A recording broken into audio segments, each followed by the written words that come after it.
Greetings and salutations and welcome to Illegitimate Legends, the show where I tell you about the weird and wonderful builds I come up with for League of Legends. Today we're looking at AP Jax, but first we're taking a quick look at the less viable build, AP Fiora. A build which focused on the idea of riposte becoming a super weapon, but really falls flat on its face. You want to be building with AP Fiora as much ability power as you can, obviously, but also as much cooldown reduction and health. You want to turn out in a kind of tanky way because it is a return damage tank. You're dealing damage to the enemy by getting them to attack you. Not really Fiora's thing, but with 260 base magic damage on riposte, plus a 1-to-1 AP ratio, you can easily get to about 1000 damage return.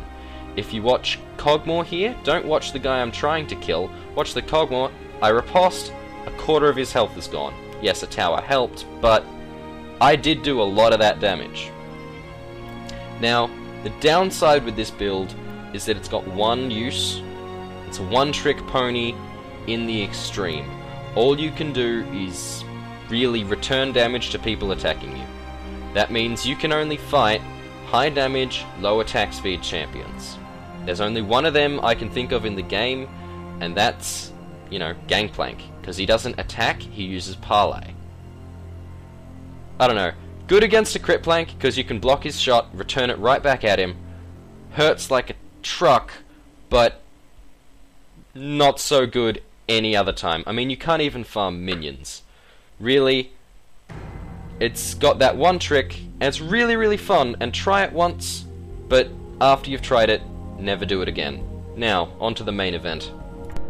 AP Jax. Well, I'm going to point out that it's not really that odd a build. It doesn't really conflict with standard Jax builds, but it works very differently despite what you would think. See, the idea was that instead of building Jax a hybrid, I would not touch a single item that added damage or attack speed. I'd basically go for full AP, go a full mage build, and in the end you end up a little bit slower as a Jax. You don't attack as fast, but your burst DPS is a lot higher.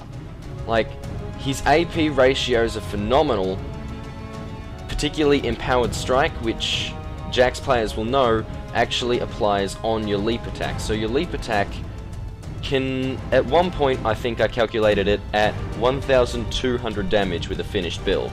Now, Magic Resist will take a whole lot away from that, but that's a lot of very fast damage. And with maximum cooldown reduction, like I almost got, and I imagine most players would go for, you can be leaping every 3 seconds or so.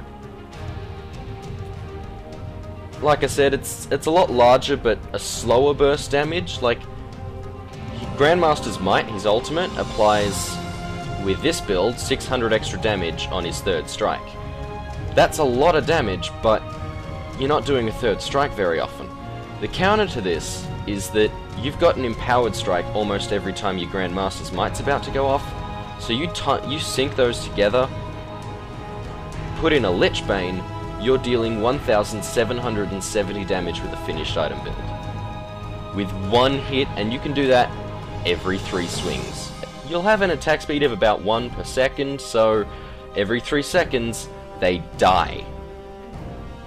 It's really quite fun. And the best bit is, with the changes to his ultimate, the active now gives you increased resistances. Your ability power becomes magic resistance. This means that you can pretty much throw yourself at any mage and pop your ult on. With the amount of ability power you have, you're very resistant to whatever they're going to throw back, and to add, pain to whatever you're throwing on, anyone who wants to throw DPS your way, you've got your dodge. You can counter-strike them, stunning them, preventing them doing anything to you. It really is a very effective build, despite its not being too different from the norm. So you've got great counters to both DPS and mages. You've got incredibly short cooldowns on all your abilities. The difference between this Jax and other Jax builds is that you're much more of an assassin. You'd want to be jumping in and poking and then running out. jump, poke, run out. Every time you leap attack, you want to be striking twice, because if you get a Lich Bane, your second hit will apply a lot of damage as well.